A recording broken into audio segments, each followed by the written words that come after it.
I've been here before on Instagram, right? Like when anything that's controversial, people cling to that. So I was talking about the bank failure or something. I was like, the title was like something about the banks. And then somebody flew through and was like, you look like shit. Like that's all they said. It just came out of nowhere. I was like, you look like you don't know shit or something stupid like that. And so I ain't replied to it. Or if I did, I just hearted it or something. And then my aunt seen it and she said, you look crazy.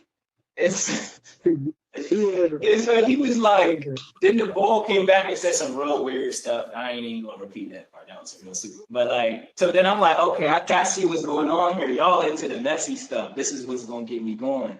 Because then I look back at some of my other posts and I'm like, okay, I got like 2 or 3 posts that are like they got like 5,000 views on shorts. So I'm like, what's the common denominator on these ones? I'm like, it's controversial. I'm like, dang, I've been here before. So today I put up a short, man. I'm gonna look right now. I put one up. All it says is the self-God or something like that, right? And I know that how contradictory that is for people to associate God with self.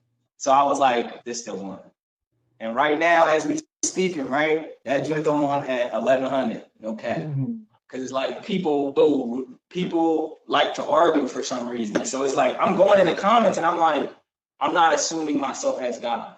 Like, you see what I'm saying? It's like I could easily explain myself, but it seems that's what gravitate people to it. And I'm getting subscribers and all of that. So it's like I feel like the work that I got to do is like, all right, I get you here on something that seems out of bounds. And then I'll be like, all right, but why are you out of bounds with me though? Like, why are you out of bounds right now looking for what I'm talking about? And so then I'll bring them back in and I was like, yo, just because I mentioned this doesn't mean I'm assuming it, right? If you hear the context of how I'm delivering it in the clip, it's like, I say, if you're not a self-God, then ain't nobody gonna pray to you, right? It was a clip of a way longer video than I had, but I knew that part was the part, right? What I was talking about was a lot of people want people to back them up and support them and stuff, but they've never done nothing for nobody. So that was the overall thing, is like people want to see themselves as God and a provider and this highly important person, but it's like nobody's praying to you because you're not providing them. So it was just like some slick talk, but it was just interesting how they got caught up in that. You said what? Yeah. Yeah, I mean, that was the story that went with. Can I put yo? Can I change the genre real quick? What? I might change the genre real quick. The profile. So I knew like part of the fourth genre that I was doing was developing. This is another point of resilience as well, as right, like problem solving skills. A lot of people don't be having problem solving skills, and oftentimes what ends up happening is they end up making things worse for themselves. Real rant. So problem solving skills come from actually going through some stuff and weighing out real options. You did. Yo, question, deep, yo, just real quick, the people, yo, if you see me on live, please don't try to call this genre. That don't make sense to me. Like that don't make sense. Well, you got a call. Yeah, that don't make sense. But Don't make sense, man. I did want to touch on what you was talking about earlier though, because I had some time to sit and think. I think was the LeBron analogy. You said the LeBron analogy? I mean, that's what you acting. No, I'm saying, but you the way that you reverted he said y'all niggas gotta sit down and not gonna sit. The way you worded it though, it's like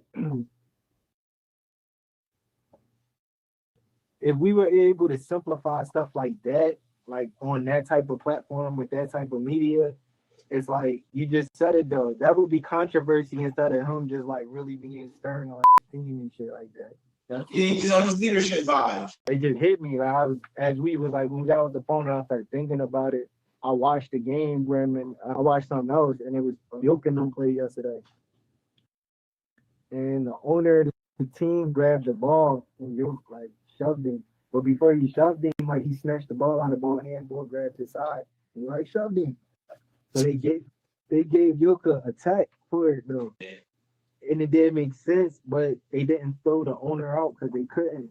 So it was like it just was very different. So all of that to say is like I'm trying to figure out like if we go towards the controversy, is that good for business or that's bad for image for one? But two, another thing was The man had 53 and 11, shot 20 for 30. He only missed 10 shots and had 53 points. Nobody talked about it though. So it's like, do you put in your hard work and you still don't get talked about because it came with a loss? Or if he had the 53, had the tech, and then he won the game, we're both being in the wrong at the end of the day. Or would they still bring up the controversy? So that was my whole thing though. Okay. Well, shoot. I say I'm gonna write some stuff down. I'm just, you know what I'm saying? So you mentioned business and image, and then also you had mentioned controversy, right? So like the first thing I'm thinking, like to just answer these things in order. I think the person who wins things tells the stories. That's like an old history analogy, right? So when you win the war, you tell the story. You get to tell history, right? A dead man can't tell history. So when you win, part of what you do when you win is make sure you control the voice of the story. That's what you attempt to win as well. Okay. So that's the image part right there. You can't go into history that a man wrote and he looked bad in his own history. He's not going to write it that way. It's not going to happen that way. It's going to take either the people who got something wrong done to them or just, just journalists doing their job with no bias and going on. Then people with unbiased opinions can maybe carry out some decent story writing. But the person who's generally going to write the story that everyone's going to hear and read is the person who wins. Okay. And so then it goes into the business element that you mentioned. For business wise, that's why I like the internet, because if someone doesn't like your restaurant, they can tell other people they don't like your restaurant and you get nothing for it. On the internet, if somebody takes the time to say they don't like your restaurant, you get data points for it. So these people who don't like stuff that you do, they're not going to buy it anyway. But what they do is make it more visible for the person who would by engaging with it that way. In the physical world, you cannot capture that dislike. All it becomes is word of mouth. And then it becomes even worse because now someone can control and manipulate the idea of what someone thinks without them even having an opportunity to see or hear it for themselves. But if you comment on my stuff, it made my aunt see it. And when my aunt commented on it, it made someone else see it, right?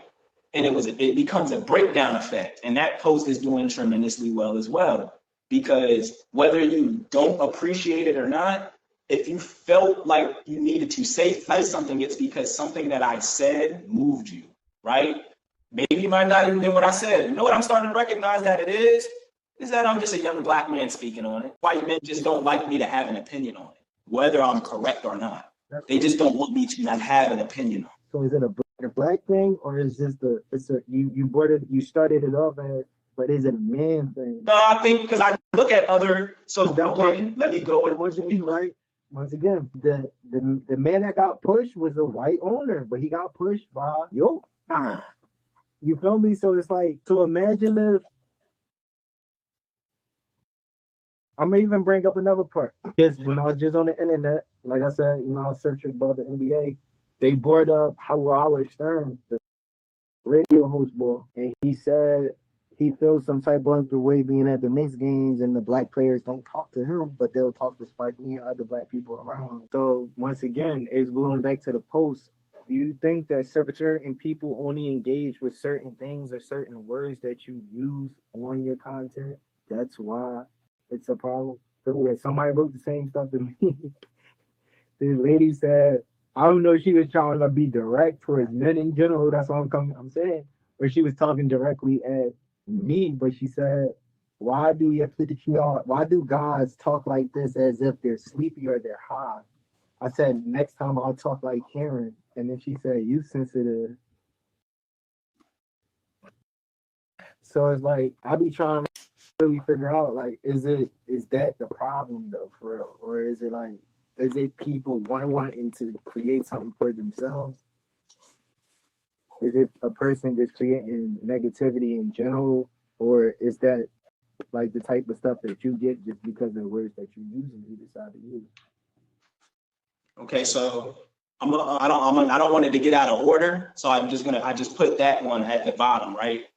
So going back to the business element as it related to the basketball analogy that you made, I had one question before I make my full display on that, and I think you actually answered it. Well, why? Who's the owner? Like, I've never even really typically known that the owners be. Why did he have the ball? Why was he on the floor? Like, why was he even in this position? How did he get so close to the action of the game? I've never even